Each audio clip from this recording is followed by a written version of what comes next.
রিয়া, কেমন আছো জিহাদ?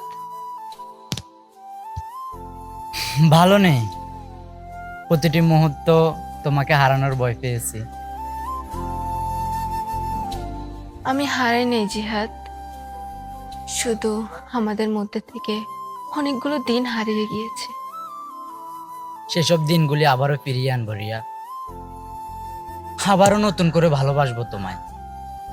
আমাদের জীবনে হারিয়ে যাওয়া দিনগুলো আবারও নতুন করে তৈরি করব। সারা জীবন থাকবে তো? সারা জীবন।